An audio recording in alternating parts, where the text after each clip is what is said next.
The sponsor of today's video is Dr. Phone by Wondershare. Dr. Phone allows you to have all sorts of different system repair and recovery tools all in one app for the Mac and the iPhone. Check it out in the link below. Okay, so in front of me today I have 4 different iPhones: the iPhone 5S, iPhone 6, iPhone 6s, and the iPhone 7. So that's definitely not all of the iPhones that we currently have in their lineup, but it will be pretty enough to make such a video. So today I wanted to talk about the iPhones, their value, and which iPhone would you probably choose and you need to choose for the 2018. So this is my personal recommendation. You may of course have your own opinion and stuff like this, but hopefully this will be helpful for you, and let's begin. Okay, so I wanted to start off with the least expensive iPhone and then go to the most expensive, which is the iPhone X, which is unfortunately not present with us today. So starting from the iPhone 5S, this is pretty good phone. So a lot of people have been buying this one in 2017 like rapidly, and it's already like 5 years since this one was launched, and it's kind of getting older. So I should say the design is really great. I mean, the form factor, it is so comfortable to use that kind of phone. But of course, its internal specs like the A7 processor would not be enough for 2018-2019, because it probably won't see the iOS 12 for that exact iPhone. So that will be a problem for most people, because we are not going to be seeing any features, any new changes with this particular iPhone, and you know, it's going to be just left behind in this year. So in my opinion, you should probably skip the iPhone 5S for now, just because it's getting older and you don't really want to be left behind. You really want to have the newest updates from Apple with the newest features and stuff like this. So a better alternative to the iPhone 5S would be the iPhone SE. So SE is exactly the sweet spot for that form factor. So it's going to be supported for maybe more than 2 years starting from the day of making this video, and you're going to be satisfied with the speed, with the specs, with the features and stuff like this. And yes, it is also going to be getting the iOS 12 really soon. Even though I loved the iPhone 5S like any other iPhone model that has been manufactured in the last couple of years, we have to put it aside just for now, just because it's not an option to buy for 2018. Okay, so moving on to the iPhone 6. This one is also almost like the iPhone 5S. So this doesn't have a better specs, but has a bigger screen, and comparing to the Plus model, the screen of it is like the full size of the iPhone 5S, so it's significantly bigger. So in terms of the speed and handling the iOS 11, it is really bad. So iPhone 5S, as you know, just struggles on the iOS 11, and the iPhone 6 as well, just because this one has a slightly better processor, but in terms of just handling this iOS 11, it just struggles just because of the screen. So this one has more pixels to push, and that's why the performance isn't on the good level. It's just slightly faster, but you won't really see a difference if you try to update from the iPhone 5S to the iPhone 6. In terms of the cameras, in terms of some features, well, we didn't get anything apart from the new design, new refreshed look, and the Touch ID sensor is pretty much the same, the first generation Touch ID sensor, so it's not a really good option to have. So all in all, the iPhone 6 will probably not be a good option to buy for the 2018 as well, just because it simply has a pretty much the same internals as the iPhone 5S, a better look, but all in all, in late 2018, you won't be really getting the iOS 12. And if you're going to be getting the iOS 12 for that iPhone, the performance on the iOS 12 will be really bad. So you won't be really using this iPhone so much, just because everything would be laggy,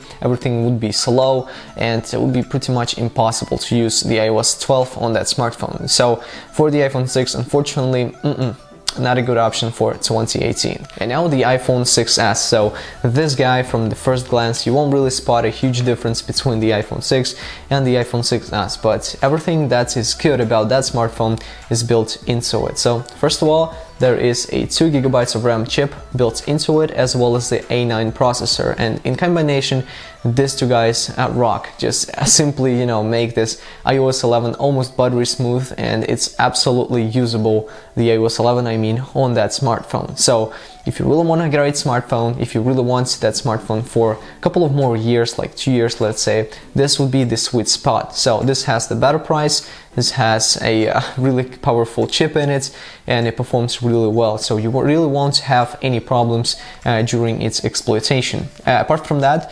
from good features. I should say the 4K video recording is not a standard for today's days, but I'm still recording on the 4K camera right now myself, so that's pretty good. And also one little bonus is the Touch ID second generation. So I'm currently using also the Touch ID second generation, and it's 2 times faster than the first one. So this is a key point for me, and I think the Touch ID just, you know, basically the whole unlocking procedure shouldn't take too long. So it's a really nice bonus to have in here. And talking about the iOS 12, yes, this guy is gonna get the iOS 12 in the nearest future, and it's gonna be not so laggy as it's gonna be on the iPhone 6, for example, because all of these new devices from Apple, I mean iOS devices, they are getting this new RAM, like 2 GB of RAM, 3 GB of RAM, and the more you have, the better. So it wasn't the case before, but now it is really, really important. So if you want to buy the iPhone 6s, this would be probably the best smartphone that you can buy for today's day. So now we are talking about the iPhone 7 Plus and the iPhone 7. So this one, the iPhone 7 Plus, brought the new dual camera setup, which in terms of just, you know, on paper that sounds really well, but in just day-to-day usage you won't really see a difference. So this one has a telephoto lens, which of course can zoom in like 2 times more than the regular camera, but you won't really use that feature like so much. So I have just picked up the iPhone 7 Plus for that look, for a bigger display, and just because it's now full black. So I really love that stealth look, and that's, you know, exactly what I like about that smartphone. So apart from that, of course, we still have the Touch ID second generation.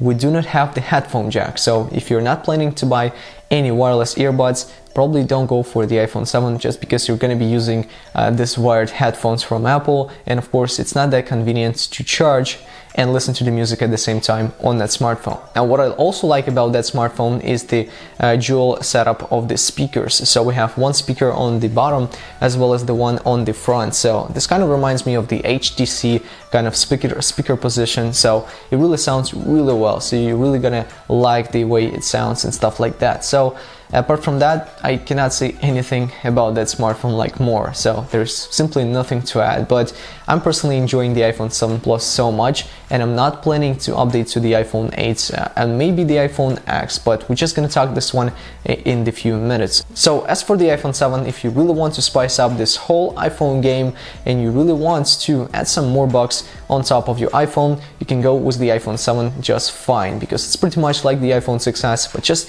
a slightly enhanced version, a slightly better version in terms of the look, in terms of the cameras maybe, and I just really love that smartphone. And now we finally got to the iPhone 8 and 8 Plus. So this is why I don't recommend you guys buying this smartphone for 2018. It costs a lot, and it still has a really old design. So starting from the iPhone 6 up to iPhone 8 Plus or the iPhone 8, this hasn't changed much. So I know it has a glass back, which you can of course break easily than just a regular aluminum, for example.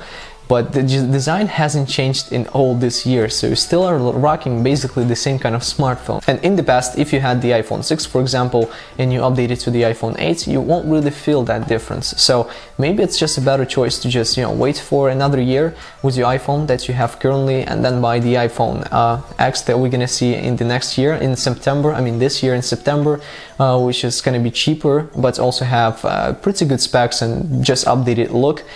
So for the iPhone 8, I still do not recommend you guys buying the iPhone 8 right now, just because simply Apple is trying to stress on that smartphone but get more money on it. So it's just my opinion.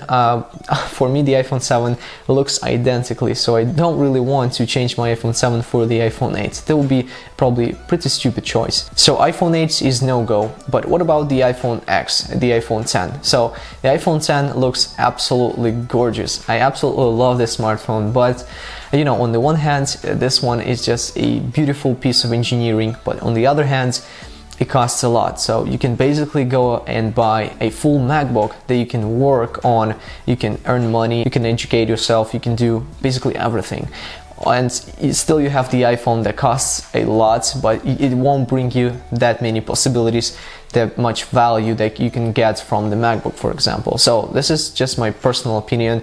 I cannot afford myself this whole iPhone that costs like a MacBook, so I'd better update my MacBook from 2015 to 2016 to get the better features, better look, less ports. But you know, this is so expensive iPhone. But talking about the positive things, the iPhone 10 has a much better look than the iPhone 8. Smaller bezels, this futuristic look like from 2020 from the space like the Elon Musk made it.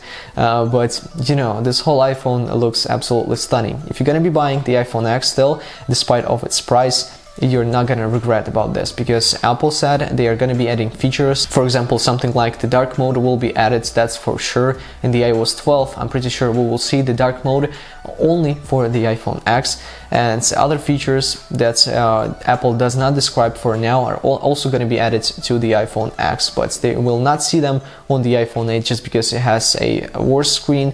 It has pretty much the same stuff as the iPhone 7, so just forget about the iPhone 8 for now and maybe focus on the iPhone X. But hey guys, I mean, that should be pretty much it. That's basically my opinion and everything that I think about all of the iPhones that we have currently. So I would actually go for the iPhone X. So like, all in all, iPhone X would be just an absolutely beast of a smartphone for me. But you know, I cannot buy it just because of the price. If the price would drop like for $200 down, I would probably go for it. But what I advise you guys doing is still just wait on your smartphone that you currently have till September. In the September, if Apple's events, we're probably gonna see the new iPhone that is gonna be absolutely like 1-to-1 as the iPhone X. It's gonna cost a little bit less and also have maybe not that good of the display, but still it's going to be a much better iPhone that we currently have right now. So don't waste your money, you know, try to think again before buying any smartphone, and hopefully guys this video helped you somehow. Anyways, if you enjoyed this video, if you want to see more videos like this one, be sure to smash the like button, of course. It will help me out a lot, and as always guys, I really hope to see you around on my next one, and peace out.